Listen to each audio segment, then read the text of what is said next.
Welcome to Our Inner Wisdom. I'm your host, Charlie Lundholm. We are in some intense times right now, and we could all use help finding some balance and clarity.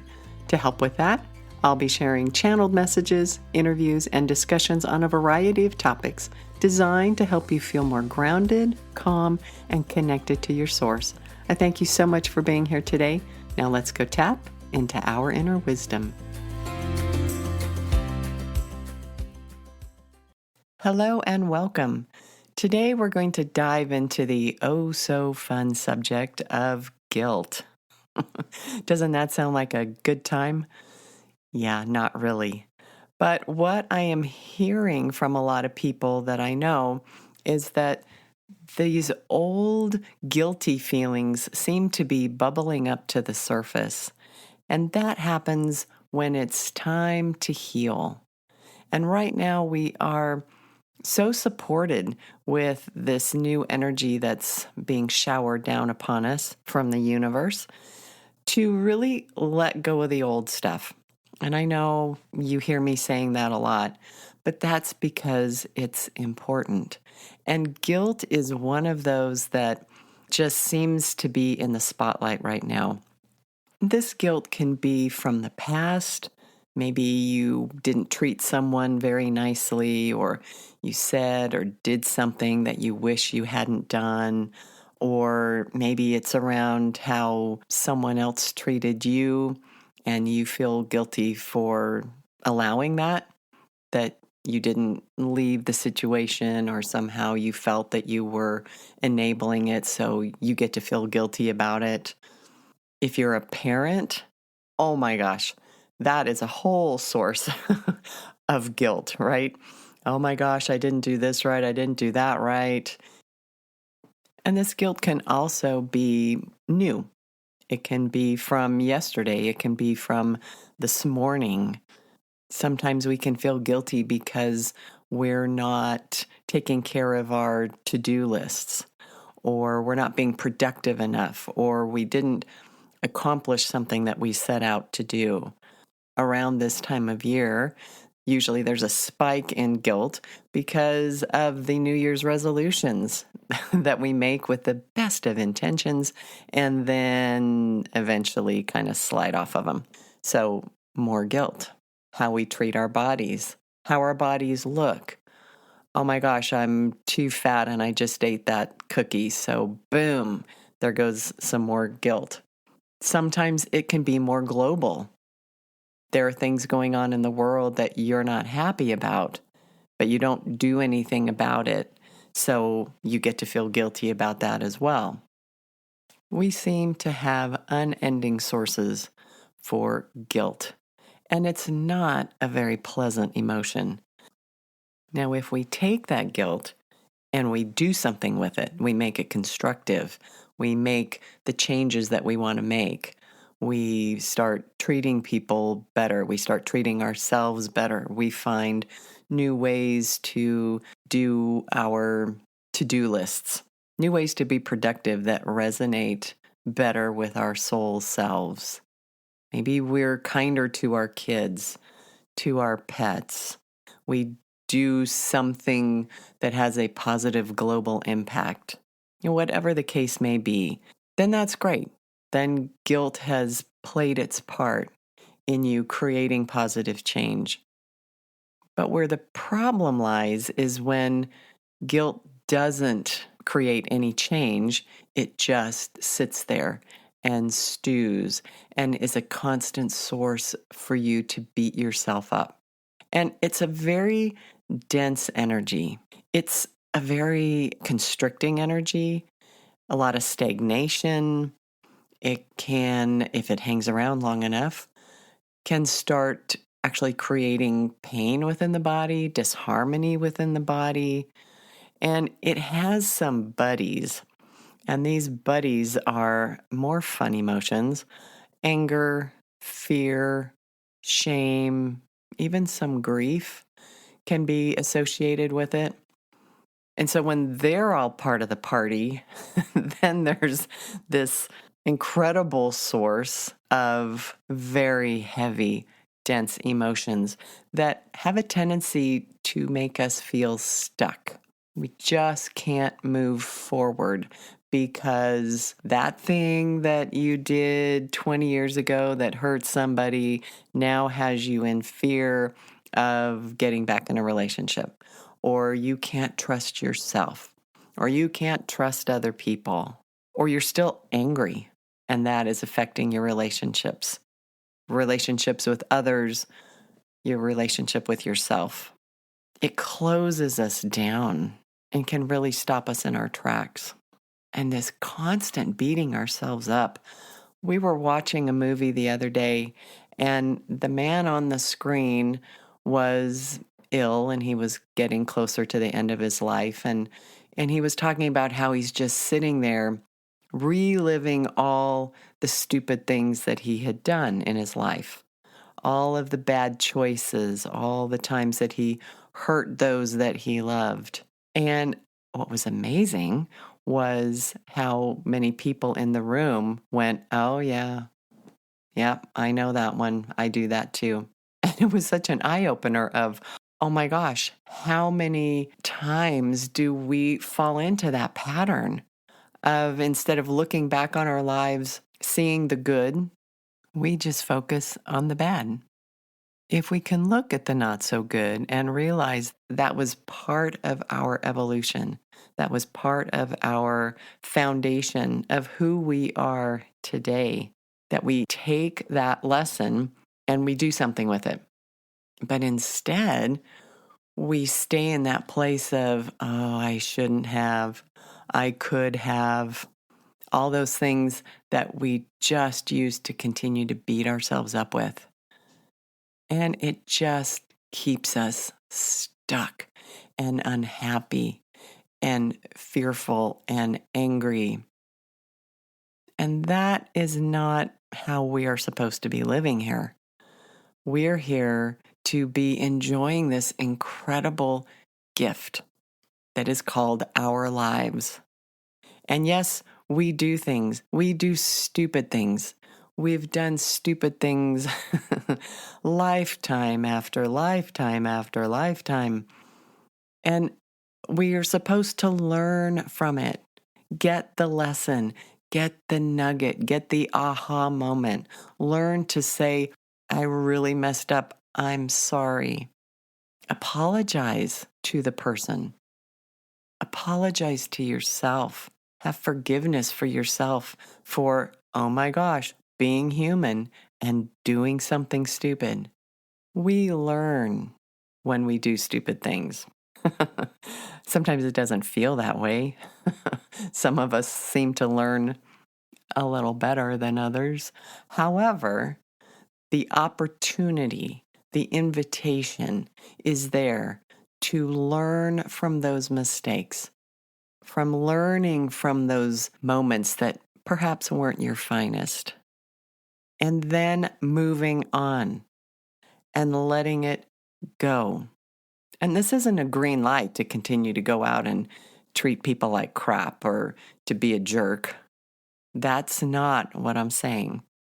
You learn from it, and then you go and you do better. You make those choices of how you want to be in the world, how you want to be interacting. But it's hard to make those choices when we are stuck in a place of guilt. When you think of one of those times in your life that wasn't your finest moment, and you can think about it and feel completely neutral, bravo. But if you think about it and you still have a physical reaction, a tightness, your stomach lurches, your heart clenches, that lets you know there's still stuff there that needs to be looked at. It needs to be unpacked. Or it just needs to be released and let go. But that stuff that sits there, whether it's been sitting there for a day, a year, decades, it's not serving you. And that's a good question you can always ask. Is this serving me? Staying in this place of guilt and beating myself up and feeling bad and feeling stagnant, is that serving me? Is that to my highest good? And the first thing that pops into your head will be your answer. Then the mind comes in, the ego comes in, personality comes in and tries to justify it or change it. But you know in your soul, in your heart, if it's a good fit, if it's something that you need to hang on to and continue to do and continue to allow it to be shaping how you interact with others. Do you want to allow it to continue to shape your relationship? Do you want to allow it to continue being in the driver's seat of how you live your life, how you have experiences? Have you stopped doing the behavior that is making you feel guilty? If not, then you get to look at that and make a choice. Do you want to continue doing whatever it is that creates this guilt? Well, if you do, then own that. And if you don't, then you have some choices to make. And remember, there's power in conscious choice. When you stand firmly and say, I choose to fill in the blank. There's power to that. There's momentum behind that. There's support from universal energy, from your guides, from your helpers. Another powerful question to ask yourself is, do I still need to suffer? Because staying in a place of feeling guilt and shame is a form of suffering. And so, do you still need to do that? Do you want to do that? And if you don't, then you can do something about it, which is beautiful. It isn't a life sentence. You aren't stuck with it unless you want to be. And if you don't want to be stuck with it, then what is it that we do to shift it? How can we change it? How can we shift this pattern, this belief, this emotion that can have such a tight grip on us, that can decrease our energetic flow, the energetic flow within our body? It can start crimping off our connection to our source, to our connection with the earth. It can keep us stuck in our head instead of allowing us to take that journey down into our heart. It messes with our flow big time. So what can we do about it? So first is identifying it, looking at it. Get a piece of paper and write across the top, I feel guilty about. And just allow yourself to start doing some free writing about it. Sometimes stuff comes up you didn't even know was in there, or something you hadn't thought about for years. You think, oh my gosh, I didn't know I was still carrying that around. But when you think about the time and the experience, you go into that memory and you can still feel a reaction in your body. It's like, okay, that needs to be brought up to the light so it can be healed. So being conscious of what you're hanging on to, being conscious of those old guilts. And sometimes being guilty, feeling guilty are just old patterns, old beliefs that is something that you need to hang on to if you've done something so-called bad, right? You have to pay penance. But it's okay to release it. It's okay to step into your heart, to trust yourself, to release those patterns, beliefs, wounds that don't serve you anymore. They're no longer a good fit. It's like that pair of jeans in your closet that you just swear you're going to get back into. So you have kept them for decades. Let them go. Let the old stuff go. Because we're in this place in time, this new energy that is all around us, supporting us, that is creating changes, that is about a higher vibrational, brighter energy. And we need to be open conduits for it. And it's hard to be that beautiful open conduit when all the old stuff is still in there, in the way. It just needs to go. The new energy is all about clearing out the old, especially right now. We're very, very supported. And it's almost as if this energy is just shaking up the stuff inside of us so it can be brought up to the surface, so we can look at it, we can heal it, we can release it. So don't be surprised if you're a little more emotional than usual right now. Guilt may not be your main thing. Maybe it's anger. Maybe it's shame. Maybe it's rage. Whatever it is, whatever is coming up for you right now, it's a beautiful, powerful time to let it go and to release it. Stepping into that place of love for yourself, kindness for yourself. You deserve that. Everyone deserves kindness. Everyone deserves love. So being aware is step number 1. Choosing is step number 2. Do you want to hang on to this? Do you want to still be under the thumb of it? And this is a good thing to keep in mind on a daily basis as things come up in our lives that can trigger us into going into a state of guilt or shame. When it's on our radar, we can catch it.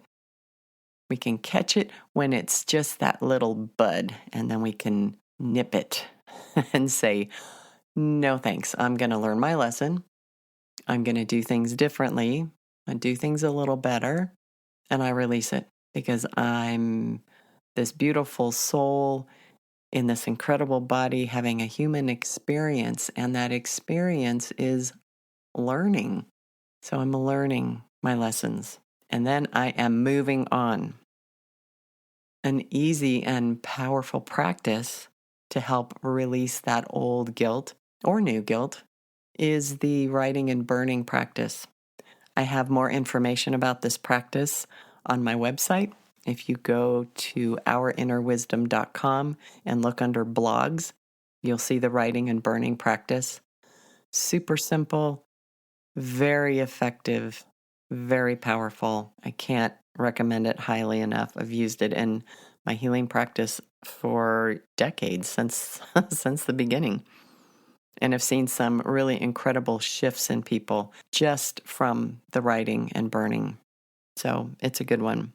A lot of people use EFT, the emotional freedom technique, or tapping to release guilt, to release old emotions from painful memories, from painful experiences. So there's a ton of information online about EFT, or you can find an EFT practitioner to help you with that.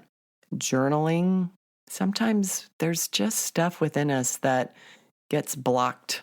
You know, we love to store stuff in our lovely little inner filing cabinets.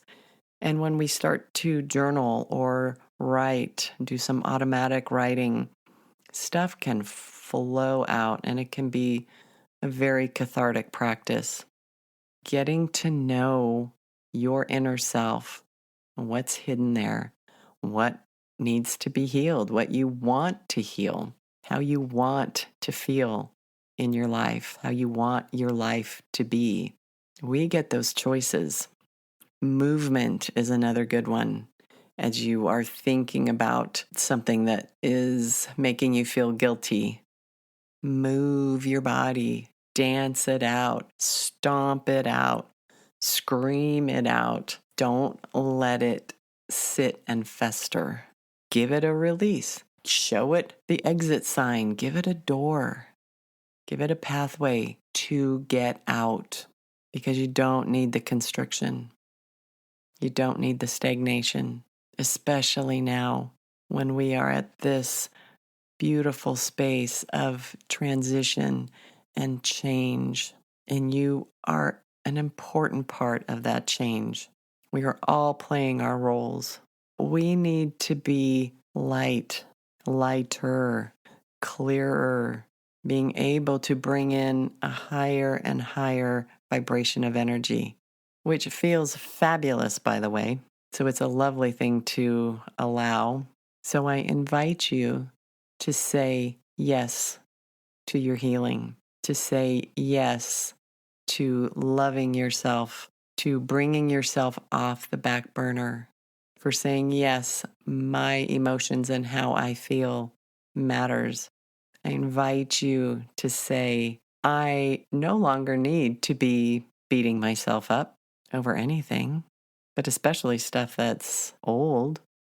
I invite you to give yourself full permission to release that which no longer serves you, to release that which is no longer to your highest good. And it can be done with ease. The first step is choosing to do it. You're supported with this. Call in the energy of your guides, angels, spirit, the universe, whatever words work for you. But know that you're not alone with it and that you're surrounded by this supportive energy to help you release and to be your most beautiful, bright, shiny self. How fabulous is that? I don't know about you, but that feels way better than hanging on to guilt from something I did 20 years ago. There's really no comparison. So be kind with yourself. Be gentle with yourself. It's a process. You don't have to get it perfect. You just have to be open to trying and being aware and making those choices and releasing, all the while bathed in light and love that's there just for you. Beautiful. Happy releasing, and I look forward to talking with you next time.